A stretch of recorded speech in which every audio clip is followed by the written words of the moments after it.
Déjà, un grand merci à Philippe et à Antoine de nous avoir invités au SIG. Je suis ravi. Alors, je vais vous interpeller sur le fait que, bon, est-ce qu'une association autour de la pédagogie peut avoir du sens? Est-ce qu'il existe ou non une communauté de ludopédagogues? Ou est-ce que c'est un doux rêve?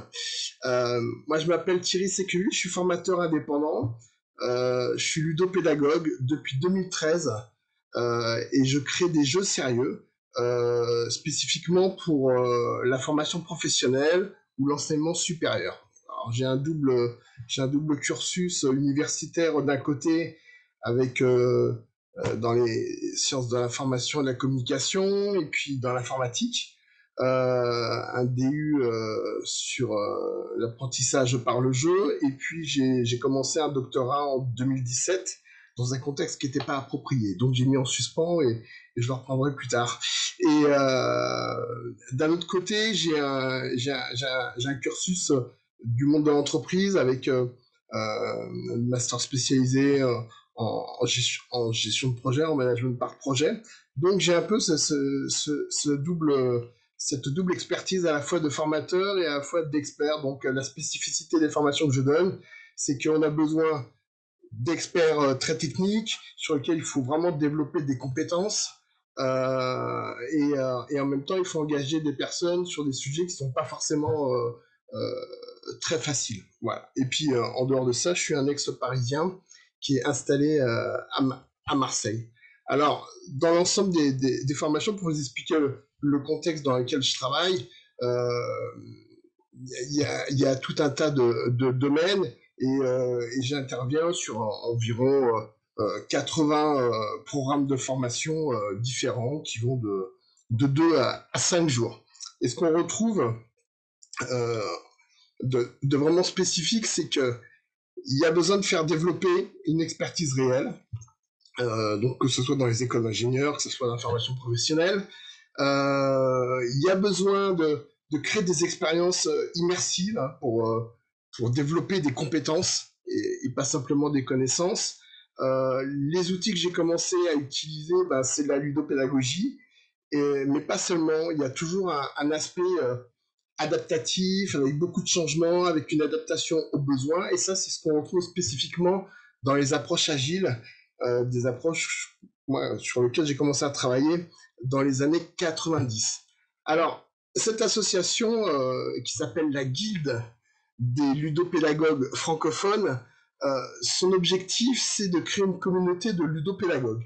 C'est quelque chose que j'ai cherché pendant des années avec d'autres collègues et en fin de compte, on n'a jamais trouvé. Alors, on faisait partie de plein de communautés très spécifiques, soit dans le monde de l'entreprise, soit des communautés gérées par les entreprises, soit des communautés gérées par euh, plutôt par des institutions ou par des scientifiques.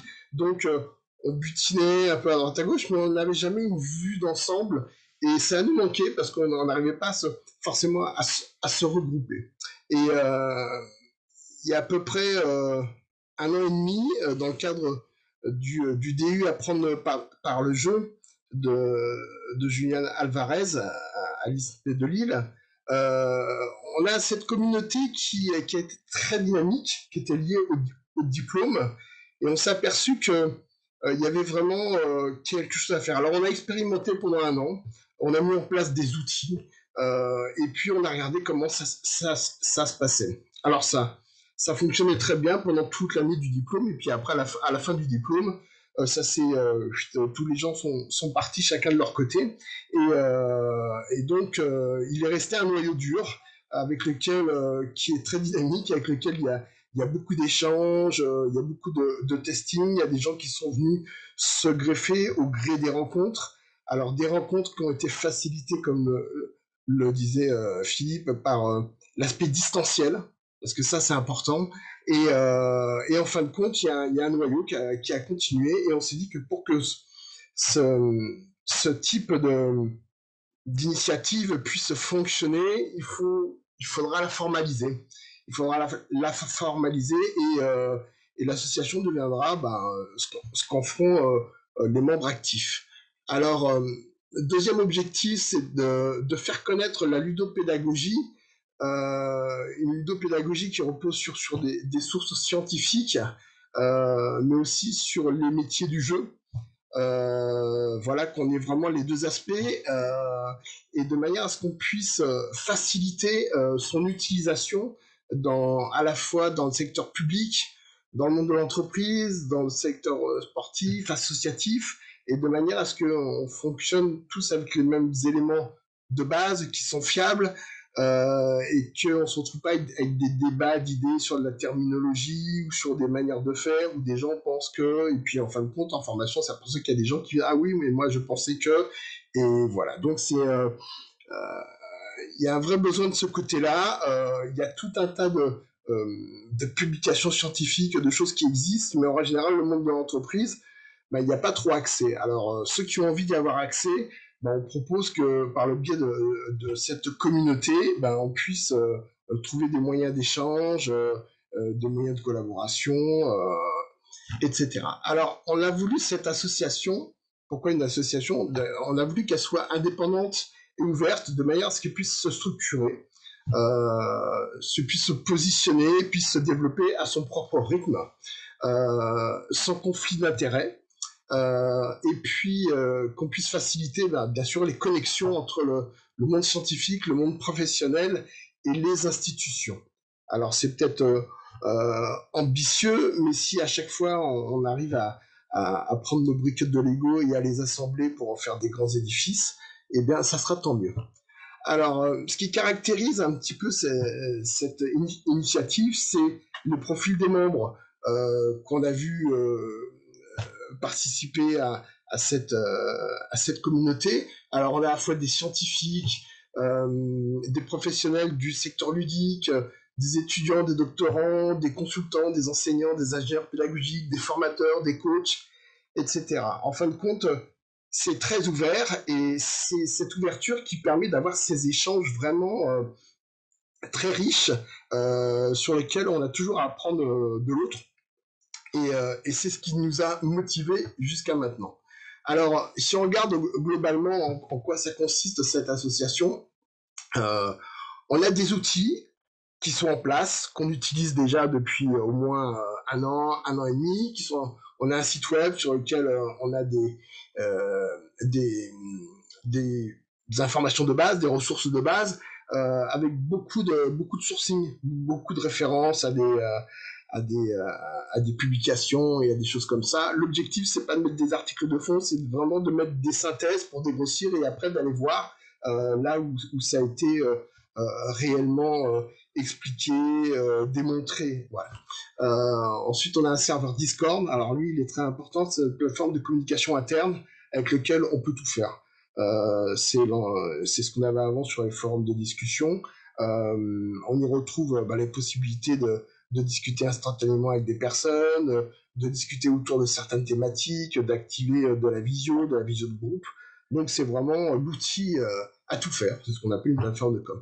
On a un groupe LinkedIn de manière à faire connaître ce qui se passe chez nous. Alors depuis quelques semaines, on a eu beaucoup de demandes pour rejoindre ce groupe LinkedIn. Souvenez-vous bien de ce groupe LinkedIn, vous en aurez besoin par la suite. Ensuite, on a un système pour gérer les tâches en interne, qui est un planning Kanban, qui nous a été très utile pour préparer ce qu'on va avoir juste derrière, dont je vais vous parler dans quelques minutes. Et puis, on a une gestion électronique de documents. Donc ça, ce sont des outils qu'on utilise en permanence. On ne passe pas d'énergie à installer des outils. Et on a des activités qu'on fait. Alors, on a des opérations de testing. On a une personne qui a besoin de faire des tests par rapport à un jeu qui est en train d'être développé ou avant qu'il soit présenté dans un salon. Donc, on a une sorte de bourse d'appel qui veut venir tester mon jeu. On a de la veille parce que on organise les fameux flash meetings. Alors, on va peut-être plus les appeler flash meetings parce que au fur et à mesure où on les fait, on n'est plus à une heure, hein, on déborde largement. et c'est pas de ma faute. Donc actuellement, on a des flash meetings périodiques toutes les 2 semaines en ligne qui permettent à chacun dans son pays francophone de venir, d'échanger, de découvrir de l'actualité et d'échanger autour de thématiques.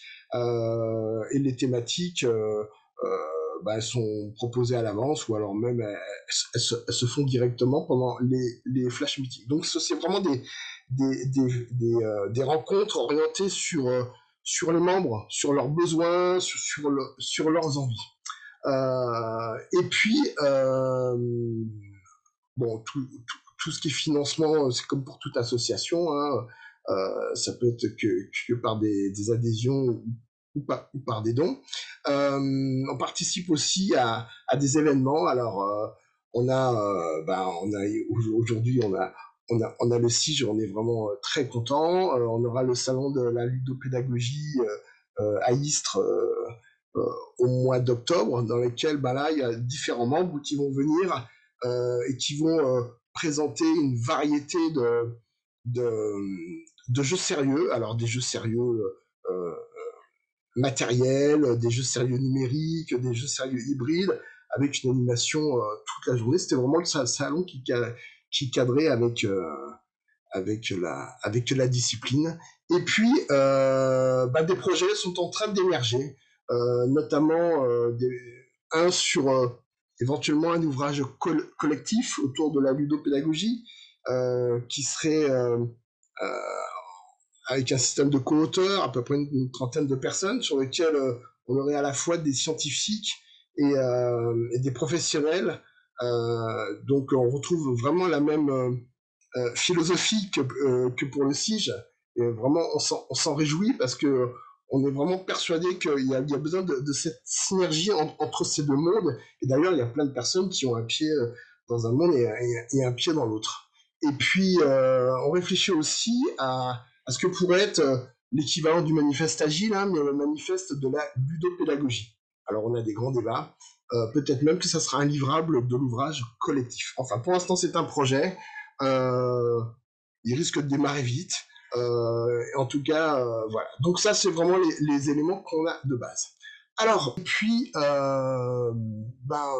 ce qui pourrait qualifier un petit peu cette communauté, c'est les partages qu'on y retrouve, l'ouverture d'esprit, le plaisir qu'on y prend, parce qu'on y prend beaucoup de plaisir, les échanges sur les actus, donc on est relativement informé là-dessus, les différents échanges qu'on peut avoir, et puis la veille qu'on fait sur les méthodes, sur les outils, sur les publications. Et vous avez ici sur cette case vraiment une synthèse de ce qu'on fait dans cette association. Et si vous avez des questions, des remarques, je vous en prie, je suis tout ouvert. Et merci d'avoir participé à cette expérience. Merci à toi, Thierry, pour le travail que ça a demandé, hein, quand même, d'organiser tout ça. Voilà, c'était vraiment sympa de nous faire découvrir cette activité et encore bravo pour ce travail. Alors, il y a eu une question directe sur l'association. Tu t'en doutes, comme toute association, est-ce qu'il y a déjà envisagé un coût pour adhérer? C'est en cours de discussion parce qu'on est en train de déposer les statuts. Donc, on a formulé tous les statuts et on attend de les déposer pour faire notre premier AG et décider donc des coûts. Donc, comme ça se fait vraiment avec les membres, euh, ça sera ça sera pas important parce que on n'a pas besoin d'argent.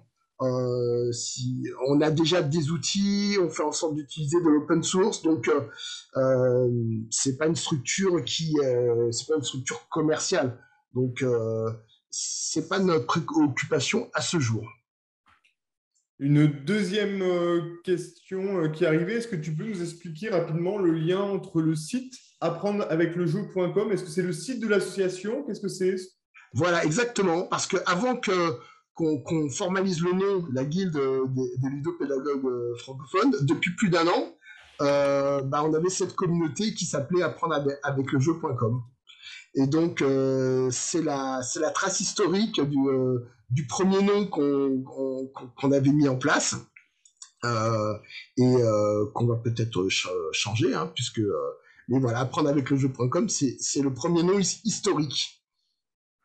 Et une troisième question, pour Gazer que tu utilises ici, est-ce que c'est en libre ou est-ce que tu as un abonnement, quelque chose, pour pouvoir avoir autant d'utilisateurs? Voilà. Alors, il y a un abonnement gratuit qui permet d'avoir 25 personnes connectées en même temps. Alors, en règle générale, ça suffit pour pas mal de formateurs d'enseignants. Et puis ensuite, il y a un abonnement payant. Et ce dont on a bénéficié, nous, c'est d'un partenariat avec Gazer, notamment la possibilité d'avoir un espace avec 500 connexions simultanées en échange de retours d'expérience sur l'utilisation qu'on en fait. Ok. Merci beaucoup Thierry. C'était les quelques questions qui sont apparues dans l'une ou l'autre des Très bien. plateformes. Merci encore pour ce travail.